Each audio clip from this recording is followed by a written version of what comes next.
Well, Welcome welcome. to a Friday edition of Future Stars Now. I am the Ritt. Here with me, Boom. Mike Freland, baby. Ritster, it's good to see you, my friend. It's Friday nights. We're feeling right. TGIF. It is Future Stars Now. I'm excited about this. Hey, I'm excited about this too. Big week we just came off of last week, 3-year anniversary. Loved Mikey and Jerry coming back. What were your thoughts? It was a lot of fun. It was fun going down memory lane. It was fun going over some of the favorite episodes and moments that not only Mikey and Jerry had and myself, but to hear what some of the other listeners thought of the show in the 3 years. And I thought it was a lot of fun to do it.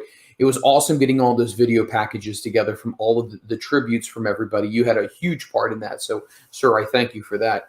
And then obviously our esteemed panel had a lot of great things to say. It was all around a really good episode. I was crapping tar for a little while after that because, man, that was some cookie endeavor. If you didn't get a chance to catch that, I have officially set the mark at 42 cookies in 5 minutes, Oreos. If you would like to try to break that, by all means, go ahead and do it. Go ahead and record yourself on YouTube. Go ahead and tag us in it.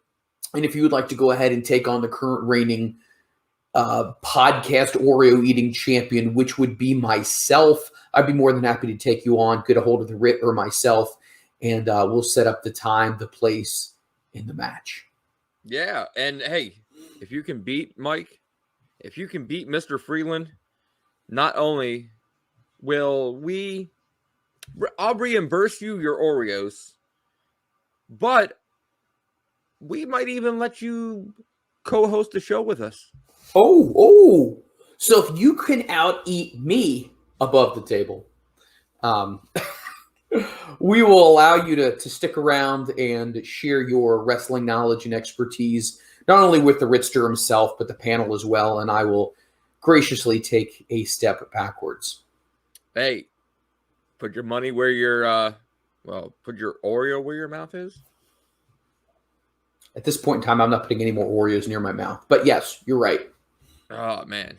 So what's been going on this past week? It's a lot of things have been going on. There's so many things have been happening. Obviously, you heard in wrestling a lot of major movement that's happening.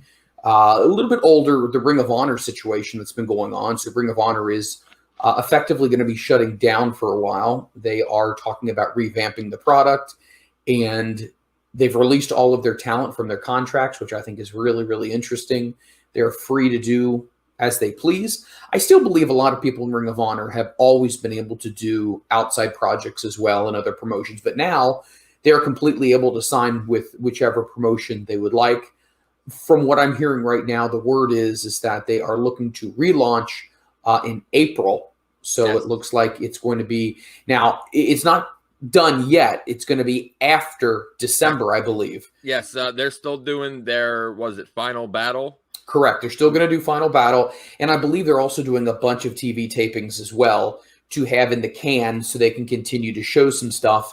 And then after that's done, they're going to go to the best of until they're building up to their relaunch date, which right now tentatively is in April. But you know, it's difficult when you're a big fan of wrestling and you see that a bunch of people get unfortunately they hit the unemployment line. And you know, whether it's baseball, if somebody doesn't make the 53-man roster after spring training, that's tough. But it's really tough for these guys and gals who worked their entire lives, and this is something that they wanted to do for so long. A lot of these people, Ritt, we know they've been talking about this since they were kids. You know, and to see that dream not end, but just be put on hold for a brief moment. There's so much talent out there. I have absolutely no doubt in my mind they're all going to land on their feet and they're going to find work. And I feel very confident Ring of Honor, when it comes back, it will be bigger, badder, and better than ever. And my wishes go out to everybody associated with Ring of Honor right now, because it's not just the men and women. It's the ring crew as well. It's the crew that travels with the company that drives the trucks, and the production people as well, and all of that. That unfortunately gets put on a big hiatus for several months, and our hearts and our thoughts go out to them during this difficult time, especially coming around the holiday season. You know what I mean? Thanksgiving, Christmas, all that kind of stuff, and they're dealing with that. So my thoughts are with them. Hey, one thing that I always loved about Ring of Honor was that, hey, during the whole pandemic, when they were shut down, they continued to pay their contracted wrestlers. They did. Absolutely, they did. And they were very proud of that as well. They were still able to make sure every single person got a check each and every week. And I think there's a lot to respect when it comes to that. The fact that they were looking after their employees and wanting to take care of them. And that says a lot. That carries a lot of respect, not only with the men and women with inside of wrestling, but everybody outside of Ring of Honor definitely shows a lot of respect towards that as well. But, hey, we would love to sit there and keep talking about this, but it's time. Here on Future Stars Now, we are here to talk about the future of pro wrestling. And Freland, we only bring the best guest on. The best of the best, the biggest names, the biggest stars, and the people who are going to be headlining shows for years and years and decades to come. And tonight's guest is no different.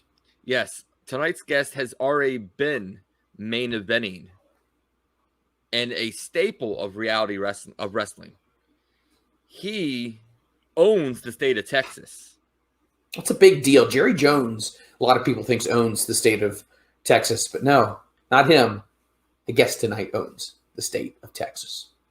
But, well, December 10th, he comes up to our neck of the woods. Ooh. For We Are Wrestling. And, well, he faces a good, close personal friend of myself, the All-Father, Darius Carter. And I hope Bryan absolutely slaps the taste out of Darius Carter's mouth. That guy, he doesn't know what's going to hit him. December the 10th, Darius, my friend, you're going down, and I'm going to love every second of it as Mr. Keith just stomps a mud hole in you. Hey, so let's bring him in now. He is the Underground King, the King of Texas, Mr. Bryan Keith. How you doing, sir? Yes, sir. How you guys doing, man? We are great, man. We are doing. Hey, it's great to have you on here. Thank you so much for carving out some time for us tonight. Definitely. Can you guys hear me okay? Yeah. All right, cool. Yeah. Thank you for having me on, man. So, hey, I just want to cut right to the chase right here. December 10th, you're leaving the comfort zone of the state of Texas. You're coming up north. We Are Wrestling. It is the Underground King, the All-Father, Darius Carter. What are your thoughts? Man, I'll tell you what. I'm excited. I never wrestled in it's New Jersey, right? I believe. Correct. New Jersey. Never wrestled in New Jersey. First time in New Jersey. And yeah, I am out of Texas, out of my kingdom.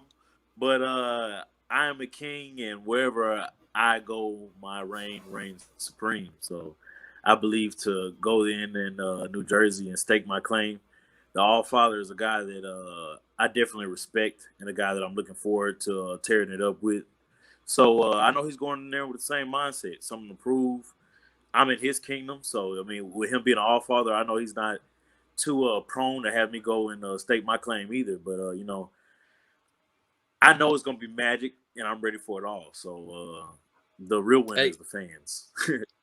All I know, watching your tape, knowing Darius for many years, almost 10 years, when your match is over, if it's not the main event, they're just going to flip the switch tell everybody to go home. You stole the show. It's over. Thank you, man. I appreciate that. Whenever I go on there, man, I let God handle it all, man, because He's the reason I'm here for everything. He's the reason I've been healthy so far, and the reason I'm able to do what I've been able to do. And it's almost like an out of body experience, man. I go out there and I just I have fun, and thank God I've been able to have fun at a very high level. So I'm trying to continue to just go higher and grow higher. So we're gonna see what I get myself into. Well, we're going to sit there and dabble in reality of wrestling because to me, you are one of the 4 pillars of reality wrestling. You've been there for quite some time. You know, you ran through them all. But before we step there, what got you into professional wrestling yourself? Me personally, my uncle was into professional wrestling. Right whenever I was younger, I can't pinpoint exactly what age. It was like under 10 years old. And he passed away, but that's one memory that I had mostly with him was watching wrestling. My first memory of wrestling was Undertaker coming out with the Vulture in his entrance, and I feel like that's what just kind of captivated me as far as wrestling. And I just kind of through the years found it different guys that I enjoyed and different styles of professional wrestling that I enjoy too. So I'd say my uncle is what got me into just watching professional wrestling and just seeing that first, I guess, getting bit by the bug first off, whenever I was super young. So, Brian, I got a question here for you. So, when you're younger, obviously superheroes, cartoons, He-Man, Master of the Universe, all that kind of stuff is kind of red hot. And wrestling, it's very unique, I will say. And obviously, your uncle got you into it. Who was you said the Undertaker kind of got you bit by the bug, but what is it about watching pro wrestling when you were younger? Was there an aspect about it that really made you like captivated? Was it just the theatrics of everything? Was it these larger than life characters? What would you say was, if you had to pinpoint one aspect of wrestling that just sucked you in? I'd say it's the combat part of it all, because I was a big fan of like fighting games. I love Tekken. I love Mortal Kombat growing up. So I always like whenever you play the story modes and you see like the characters, like their backstories and where they came from, and like the tournaments they were fighting for and stuff like that. And I feel like wrestling to me was like a live form of that. You can always see the guys like Chris Jericho. He had different forms of himself, or The Rock, or Stone Cold. All these guys transformed throughout the years, but they were all on the same story or same arc. And I feel like, I guess my love for just like story combat was kind of drew me into wrestling. And then I guess the fact that you could see it live in front of you too. Like I'm here playing a video game as a kid, on the game, but here I am watching it as a kid, going to the shows, and it's like what I'm seeing on the video game, but right here in front of my face. So I feel like that's what kind of just drew me in more into it. You make a really good point about that. That's something that a lot of people have said before. It's almost as if you're superheroes, you're Marvel, you're DC, but they're actually live. They're right there in front of you. It's not something that you have to watch from a distance. You can actually go see them in person. So speaking of seeing wrestlers in person, what was your first memory of a live event that you went to? What was that like? Who was a part of that card, and who went with you? Man, so one of my first memories was actually, it's kind of funny. It's going to Booker T's PWA before it was Reality of Wrestling.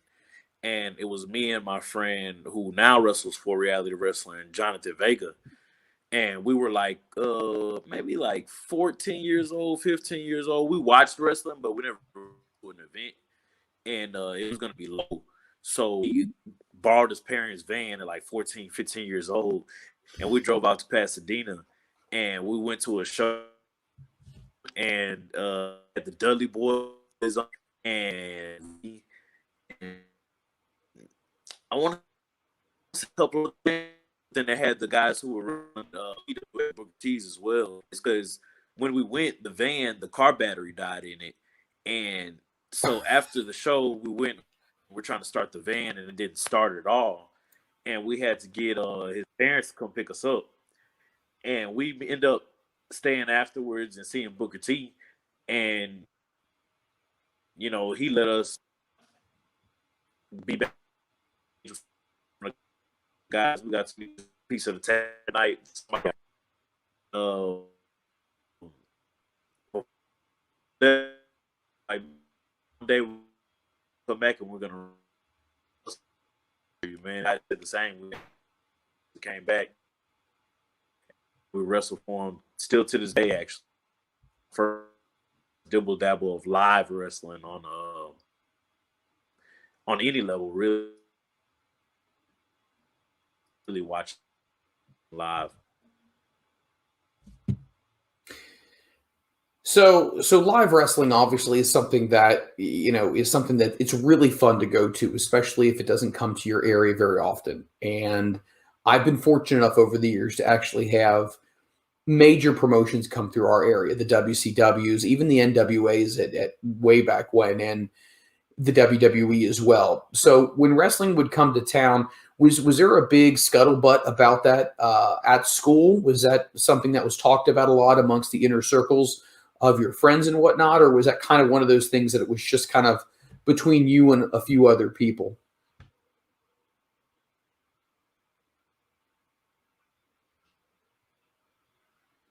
Seems like we're having technical difficulties. Yeah, it looks like we're having a little bit of difficulty with the feed here, so we're going to give it a minute here. But it's interesting, Ritt, when you hear about people's journeys into pro wrestling and what first got them interested. Up here we are, we're back. Maybe. Yeah, maybe. Yeah. If we could go 1 week. If we could go 1 week Yes. without having any technical issues, it would be something. So let me try to go outside. Maybe if I go outside, maybe I'll get better reception.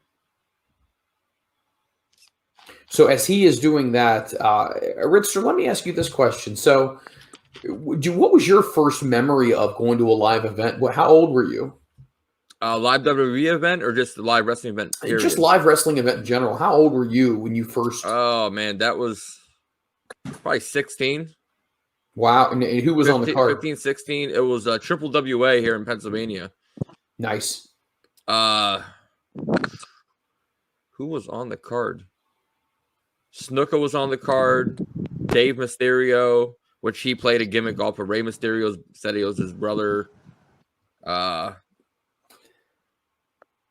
can't remember who else. It really wasn't that memorable of a show. Okay. Rhino was on there, the main event. Nice. So not a bad card for your first live event. Yeah. Looks like we're getting connected here with Bryan again. Bryan, can you hear us?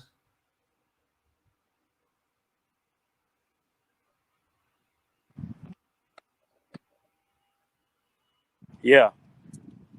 All right, perfect. Can you guys hear me? So let's go ahead and let's hit the rewind button here for a quick second. So the last thing that you were telling us was you were going out to Pasadena. You were 14 years old. You and your buddy went ahead and borrowed the car. You went ahead and you drove on out there. Hey, they didn't borrow it. They stole it. No, stop it.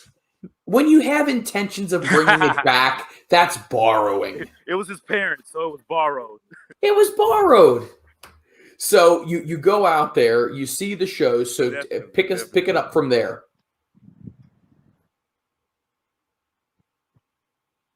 You said about the car battery being dead? We see the show. We go back to the van. Car battery was dead. Wait, can you guys hear me well? Yeah. This battery's horrible. I'm sorry. Hold on, man.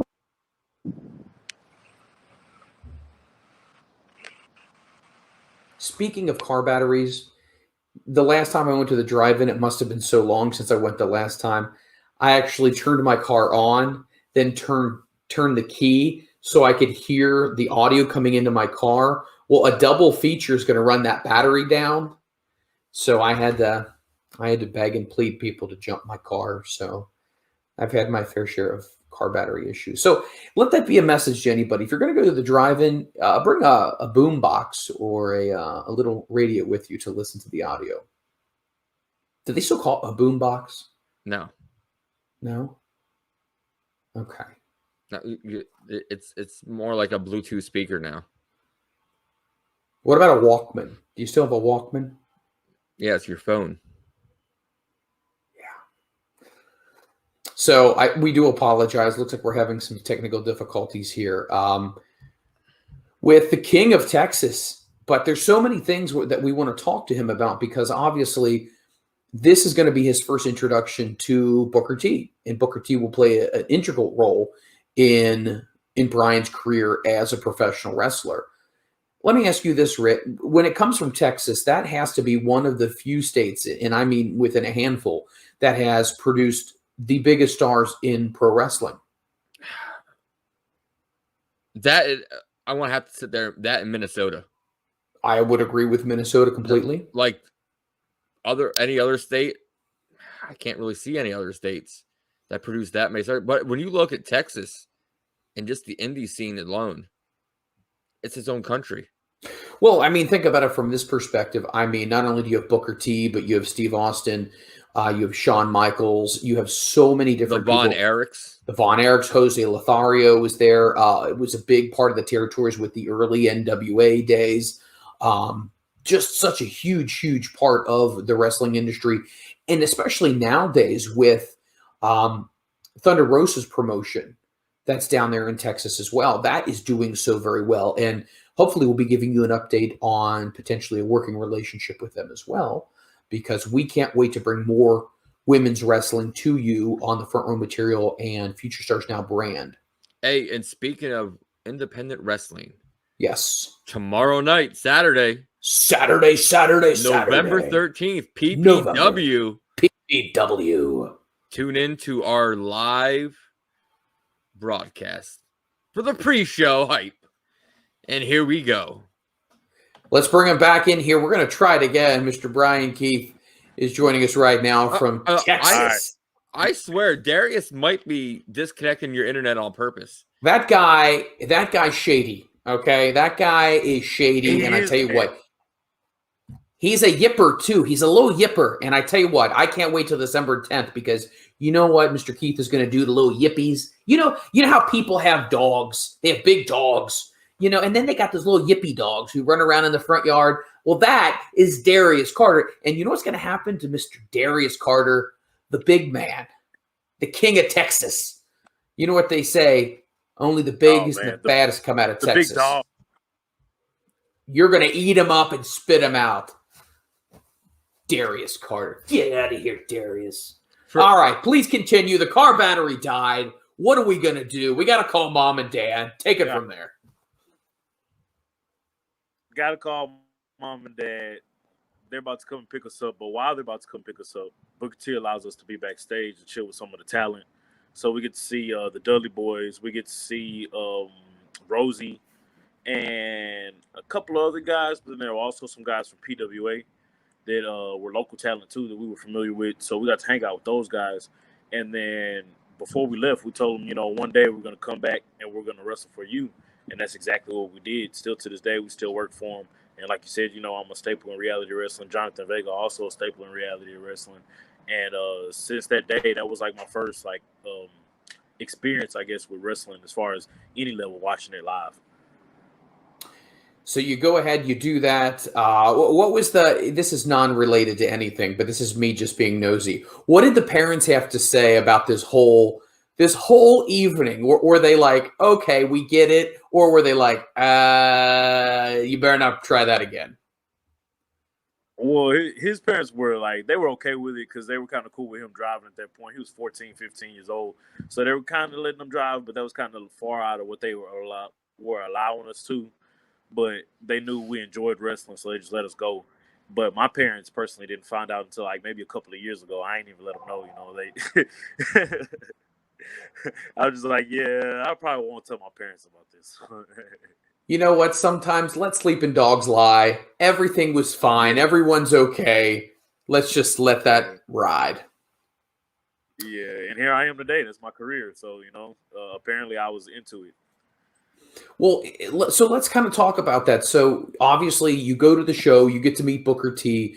Obviously, you have the bug already. I don't know if you heard my question before, but was wrestling something that was talked about a lot in school at that time, or was it just a kind of small contingent of friends of yours who would really kind of talk about it?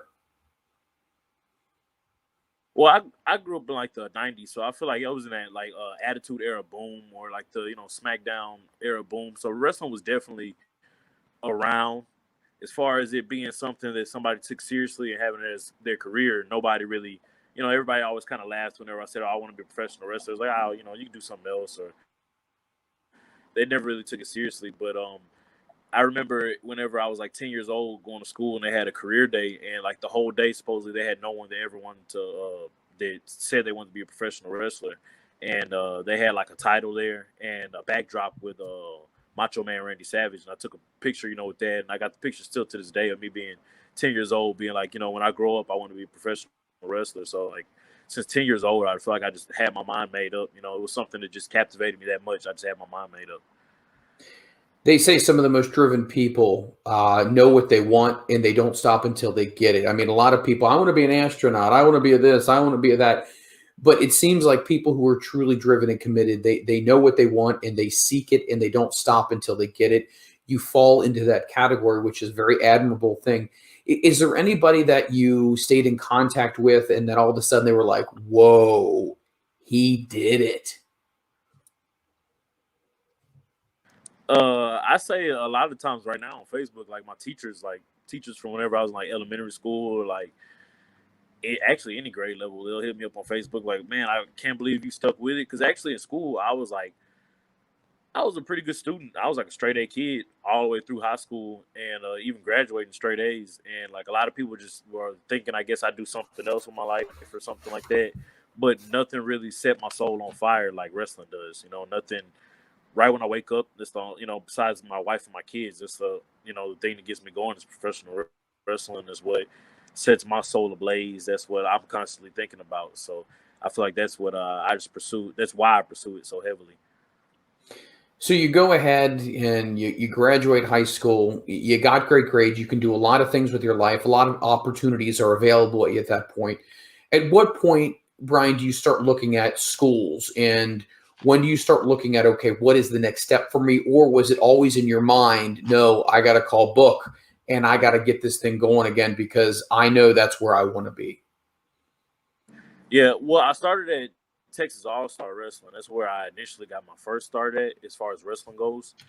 Um, it's funny because before I started wrestling there, I wrestled there once I was 18. But whenever I was like 16 or 17, I went there for a seminar, and it was a Davey Richards seminar, and nobody really showed up. It was just me and my friend Jonathan Vega, and literally we learned from him for like a good 3 or 4 hours.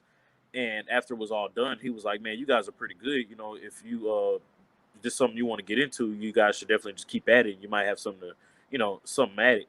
And it's crazy because like here I am now at my career's starting to go along, and I wrestled him now, and it's like my life is literally like a movie, bro. It's all just playing out in front of me. Everything's like a callback to things that have happened in my life. The Booker T thing, the Davey Richards sighting, the everything. So I started at Texas All Star, and that's where I got my feet wet, and just started getting shows and working shows. Started in 2010, and then shortly a couple of years after that, Booker T's was looking for cruiserweight guys. They were doing a cruiserweight division, and it was me, my friend Jonathan Vega, and another guy who is now Gino Medina.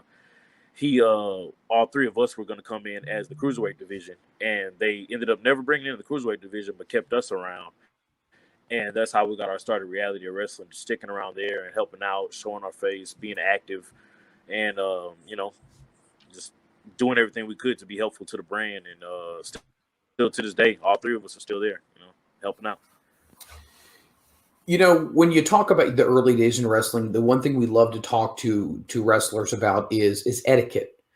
And I know obviously Booker T, he carries himself extremely well. I mean, he is probably one of the most respected men in the industry. We know his story, we know where he's been, and the success that he has had, but not only that, but the things that he's passed along to his students as well.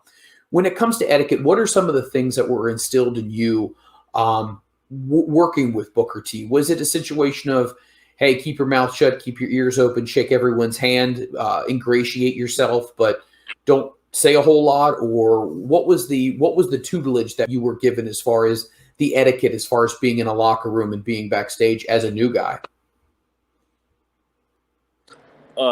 I'd say it's exactly that, man. Just when you're there to do a job.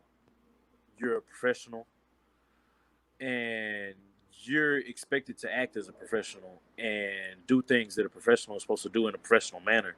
So at all times, you know, we're taught to be like that. We're taught to go out of your way, and you don't have to shake everybody's hand because it's not about shaking hands, but it's about being convenient and showing people, hey, you're there. Don't go out of your way to be shaking everybody's hand while they may be talking. But constantly hard working, stay ready, stay out the way of things happening. Don't be all out in the open. Trying to make a mockery of yourself or like a spectacle of yourself. But also be around and be available just in case people need help for things, and constantly be a help. Don't be a hindrance and just be around, taking up space and things like that. Um, Again, I'll say just mostly what he taught us is just how to be a professional and carry ourselves as professionals, and just carry that weight of, because the people around you expect a certain thing of you. So, Was there ever a mark out moment? I mean, deep down inside, you may try to bury it, you may try to hide it, you may try to just be like, nice to meet you. But was there a moment early on when you met somebody that you just, in your mind, you said to yourself, you got to be effing kidding me, man. Like, seriously, I'm now in the room with this person, and you conduct yourself like a professional, but inside, all of a sudden, you go back to being like 12 or 13 years old. yeah, bro. I'd say there's actually a bunch of people, because really just being around Booker T's reality wrestling, everybody comes through. If they're in town, they're coming through there to get some reps in the ring, work in, or just Booker. So literally, there was I'll say one time that stuck out the most was we were doing a birthday party for a Holocaust survivor, and he was turning like Oh, 100 wow. and something. Man, it was a blessing because he's lived a long life, yeah, and he got all these wrestlers together for his celebration, and we had a show in front, and some of the legends there were, of course, Booker, Stevie Ray, Khali was there, Ivan Putski, Bret Hart, Ricky the Dragon, a couple other guys, but it was just a whole bunch of legends, and it was really cool because here we are wrestling in this nice hotel in front of all these people with suits on, and all these legends, and getting what I love in front of the guys that I watched, and they're the reason I love it. And even afterwards, Ricky the Dragon and Bret Hart were giving us all feedback and letting us know things that we could have done better. I just think that it was cool because Bret Hart just looked at me and he was like, "Man, you were the cowboy dude. Like, I really enjoyed your match." And that was a moment that really marked out for me. I was like, "Well, here was Bret Hart, one of the greatest of all time, telling me he enjoyed my match." So it was wild, man. I want to pinch myself. I was like, I can't believe this is even happening right now. So let me just ask you this. I mean, obviously you've had great success in wrestling, and you seem very humble about everything. A lot of times success can get to people, and social media, they tend to go a little crazy with everything and they get a big head about themselves. But it seems like you're very down to earth about things. It seems like you have a pretty good foundation of people around you. What's your family's opinion with you being in wrestling? Have they ever said, I don't want to see you do this because I don't want to see you get hurt? Or are they just a constant support system that says, hey, do this as long as you want to do it? I'd say at first my family, as far as my mom and my dad, they weren't really supportive of it because it was something that was hurting me, and they just didn't really see it as something I could do. And this was like before I was 18 years old, like able to make my own decision on man. So they were just really for me and think. But once I was 18 and they saw that I was was going out of my way, like catching a bus, getting a job, doing things actively to make the wrestling work for myself. That's when they kind of just let it go and was like, well, hey, if you're doing it and you're getting paid to do that and you're getting paid this much to do it on a professional level, you must be pretty good at it. And, then once, of course, meeting my wife and now having kids, they've always been super supportive of it all. They of course, they want to have me around at the house and want to have my time and my love and things like that, which I do appreciate and I love them a lot. But I'm blessed and fortunate enough for them to understand that it's something that I love and something that can also take care of us, and I can enjoy and do it every day of my life without it feeling like a problem or anything, So I'm just blessed to be able to make it happen for myself. And so I'd say they're pretty supportive for it all. Well, Bryan, I'm sitting there and did a little research about you. Little impact, ROW crossover when you're on a show called Deep Impact. You're in a 12-man elimination match, and you're in there with a superstar that I just love him. The walking weapon, Josh Alexander. So, what was your thoughts? Oh man, with that match, because he, to me, is a machine that can blow you up quicker than Mikey Whipwreck gets blown up doing chain wrestling with Jerry Lynn. Yeah.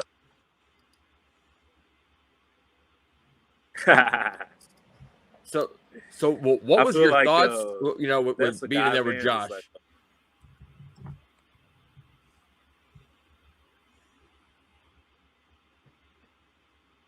I think my camera's messing up, but I was gonna say I feel like that's another guy that's like performing at a super high level. A guy that if you're gonna get in the ring with him, he's gonna take you to a whole new level, and you're gonna be on another level. I'm at the point of my career where I'm trying to get in the ring with guys like that because I want to keep progressing and wanting to get better and better. So that's a guy that at any given time I'm trying to rub elbows with and getting down to the nitty gritty with, because he's not gonna do anything but make me a better wrestler. So I definitely enjoyed being around all those guys. Any guy that's on a level higher than me doing this professionally, I enjoy being around because it shows me how I need to be and what it takes to be around that. So I enjoy it all. So what is the one key difference being at your home promotion, Reality of Wrestling, and then when you go out to other promotions across the state? What's the one big difference in the locker room, at the shows, that you look for to kind of bring you that home turf feeling?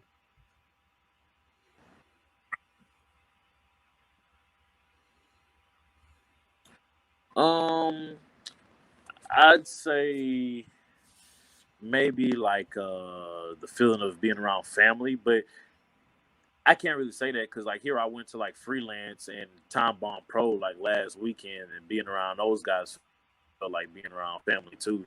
I'm blessed to be around cool people who just enjoy me having them around them, so it's actually really fun. But I'd say at Reality Wrestling we all feel like family, and I have the ability to see everybody grow up from what they used to be and see how the knowledge that we're provided is making us different individuals and better individuals. I think that's what's fun about just being around those guys and them, is that you can guys you consider like your brother and you're growing up, and just continue to be proud of those people. Guys like Jonathan Vega, Gino Medina, Roxy, Rex Andrews, all these guys just, doing things in their career and going further in their career and being better versions of themselves is a really cool thing to watch. Being in the industry as you have and having great success so far, I'm sure there have been points where people have pulled you aside or maybe said, hey, do you got a second? Do you mind if I bend your ear and, just get your opinion on some things? Or would you watch my match? Have you had moments like that have happened before where it's kind of, it like you said before, it is very full circle where literally, you're talking to Davey Richards, and you're getting tips from him, and then now you're wrestling him, and now you're giving tips and conversations to the next generation of wrestlers. Has a moment like that happened yet in your career where you've sat down and maybe given some words of advice to an up and coming, aspiring Bryan Keith?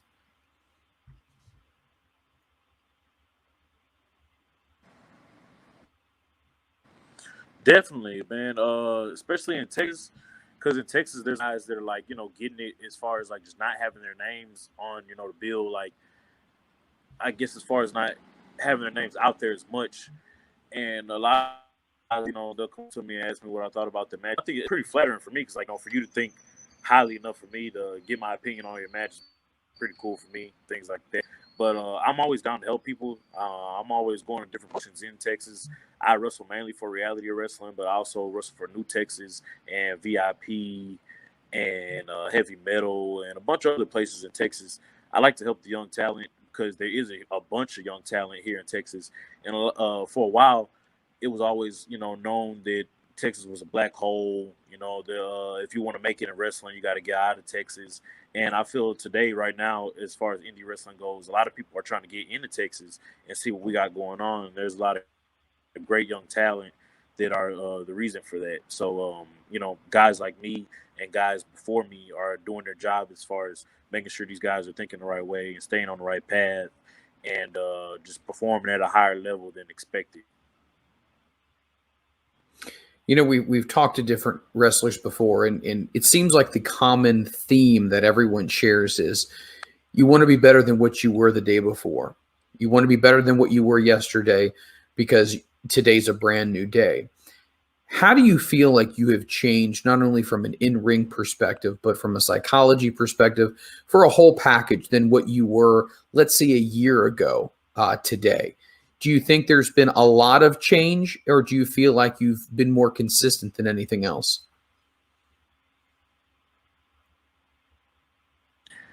I feel like it's been drastic change, man. I feel like if you look back a year ago, as far as even like the opportunities I was getting and even the look I had, it was just totally different. And I feel like it was because I started taking a chance on myself and just things that I feel in my career and being around professionals and expecting more of myself. So